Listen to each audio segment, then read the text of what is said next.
Bayangkan sebuah kisah yang begitu tua sehingga asal-usulnya hilang di telan waktu.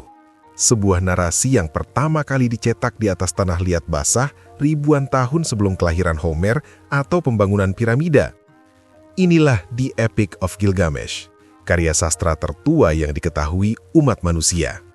Selama berabad-abad, ia terbaring terkubur di reruntuhan kota-kota Mesopotamia, rahasianya menunggu dalam fragmen tablet dan batu. Dunia yang digambarkannya adalah dunia dewa-dewa yang berjalan di bumi, dunia penjaga yang mengerikan, dan negeri mistis yang jauh. Namun pada intinya, ini adalah kisah yang sangat manusiawi. Ia mengikuti transformasi seorang raja, Gilgamesh, dari seorang tiran yang mabuk oleh kekuatannya sendiri menjadi seorang pria yang direndahkan oleh kehilangan dan dibangkitkan pada tanggung jawab kepemimpinan sejati dan sifat kehidupan yang cepat berlalu. Ini bukan sekedar peninggalan, ini adalah cermin. Melintasi 4.000 tahun, cerita ini mengeksplorasi tema pertemanan, penderitaan duka, keinginan mendalam terhadap warisan, dan pencarian makna. Pertanyaan-pertanyaan yang beresonasi sedalam hari ini seperti di dunia kuno. Saat kita melakukan perjalanan melalui ringkasan ini, kita akan menelusuri jalan Gilgamesh, menemukan mengapa kisah abadi ini terus berbicara kepada kita. Bab 1. Kisah di bawah pasir. Kisah fisik Gilgamesh adalah salah satu kehilangan dan penemuan kembali. Selama lebih dari 2 milenium, cerita ini benar-benar terlupakan. Keberadaannya tidak diketahui. Baru pada pertengahan abad ke-19, para arkeolog yang menggali perpustakaan seorang raja Asyur di tempat yang sekarang disebut Irak, mulai menggali tablet tanah liat yang rusak yang menyimpan puisi itu. Proses menyatukannya seperti memecahkan teka-teki kuno yang sangat besar. Cerita ini muncul dari Mesopotamia, tanah subur di antara sungai Tigris dan Eufrat. Ditulis dalam beberapa bahasa kuno, termasuk Akkadia dan Babilonia, dan versi paling lengkap yang kita miliki berasal dari sekitar 1200 Masehi. Namun, legendanya sendiri jauh lebih tua, kemungkinan dibasarkan pada raja historis yang memerintah kota Uruk sekitar 2700 sebelum Masehi. Konservasi dan transmisi cerita ini adalah bukti pentingnya di dunia kuno. Juru tulis dengan cermat menyalinnya, dan pedagang membawanya melintasi Timur Dekat. Terjemahan modernnya menyebabkan sensasi, terutama ketika para sarjana menyadari bahwa ia berisi kisah banjir bah yang sangat mirip dengan kisah Nabi Nuh, namun mendahuluinya berabad-abad sebelumnya. Cerita ini menyediakan jendela langsung ke dalam pikiran leluhur tertua kita, mengungkapkan kecanggihan sastra mereka dan keasyikan abadi mereka dengan kondisi manusia. Bab 2. Sang Raja dan Pria Liar. Cerita ini bukan dimulai dengan seorang pahlawan, tetapi dengan seorang diktator. Gilgamesh, Raja Uruk, adalah 2/3 dewa dan 1/3 manusia, memiliki kekuatan dan keindahan yang luar biasa. Namun, ia menggunakan karunia ini untuk menindas rakyatnya, mengklaim hak atas setiap pengantin pada malam pernikahannya, dan melelahkan pemuda kota dengan tuntutan tanpa henti untuk olahraga dan kerja. Warga Uruk putus asa, berseru kepada para dewa untuk meminta bantuan. Sebagai tanggapan, para dewa menciptakan tandingan untuk Gilgamesh, Enkidu, seorang pria liar yang dibentuk dari tanah liat. Enkidu hidup di antara binatang, polos lugu akan masyarakat manusia. Untuk memperadabkannya dan menariknya ke dalam konflik dengan raja, para dewa mengirim seorang pendeta kuil bernama Shamhat. Melalui dia, Enkidu kehilangan kepolosannya tetapi mendapatkan pengetahuan dan akal. Mengetahui tirani Gilgamesh, Enkidu melakukan perjalanan ke Uruk untuk menantangnya. Pertemuan mereka meletus menjadi pertempuran raksasa di gerbang kota. Mereka bertarung dengan amarah yang setara, menguncangkan tembok Uruk. Tetapi ketika tidak ada yang bisa meraih kemenangan, kemarahan mereka berubah menjadi rasa hormat yang dalam. Pertarungan berakhir bukan dengan seorang pemenang, tetapi dengan kelahiran persahabatan yang dalam dan kuat. Ikatan ini menjadi katalis bagi transformasi Gilgamesh, mengekang dorongan kejamnya dan memberikan energi besarnya ke arah baru yang positif. Bab 3. Pencarian dan akibatnya.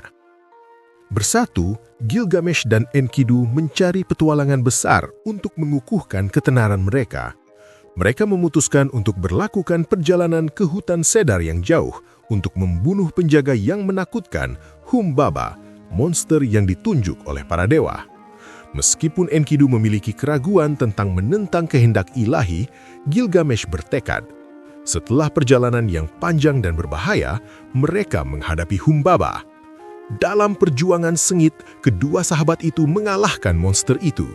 Saat Humbaba memohon belas kasihan, Gilgamesh didesak oleh Enkidu tidak menunjukkan belas kasihan dan membunuhnya. Tindakan pembangkangan ini menyegel nasib mereka. Para dewa marah dengan pembunuhan penjaga mereka dan penodaan hutan suci memutuskan bahwa salah satu dari teman itu harus mati. Mereka memilih Enkidu yang diserang penyakit parah dan melemahkan. Gilgamesh menyaksikan tanpa daya saat teman tercintanya menderita selama 12 hari sebelum meninggal. Kematian Enkidu menghancurkan Gilgamesh. Untuk pertama kalinya, ia dihadapkan bukan pada musuh yang bisa ia lawan, tetapi pada kenyataan kematian yang tak terhindarkan. Kesedihannya diperburuk oleh kesadaran yang menakutkan. Jika Enkidu bisa mati, begitu juga dirinya, terlepas dari warisan ilahinya. Ini memicu pencarian baru yang putus asa. Meninggalkan tahtanya, Gilgamesh berangkat mencari Utnapishtim, satu-satunya manusia yang pernah diberi kehidupan abadi, bertekad untuk memenangkan hadiah yang sama untuk dirinya sendiri. Bab 4. Pencarian keabadian. Perjalanan Gilgamesh untuk menemukan Utnapishtim membawanya ke ujung dunia. Ia melintasi gunung-gunung gelap yang dijaga oleh makhluk kelajengking dan mengikuti jalan matahari melalui terowongan kegelapan total. Ia akhirnya mencapai pantai laut yang jauh, di mana ia bertemu Shiduri, seorang penjaga kedai. Ia menawarinya kearifan sejati pertama dalam perjalanannya, untuk menerima kefanaannya dan menemukan kegembiraan dalam kesenangan hidup yang sederhana dan manusiawi, keluarga, persahabatan, dan pekerjaan sehari-hari. Tetapi Gilgamesh dikonsumsi oleh ketakutan, mengabaikan nasihatnya.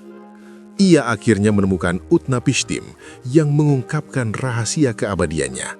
Ia dan istrinya adalah satu-satunya yang selamat dari banjir besar yang dikirim oleh para dewa untuk menghancurkan manusia. Dan sebagai hadiah perkara melestarikan kehidupan, mereka diberi kehidupan abadi. Utnapishtim menantang Gilgamesh untuk tetap terjaga selama 6 hari 7 malam.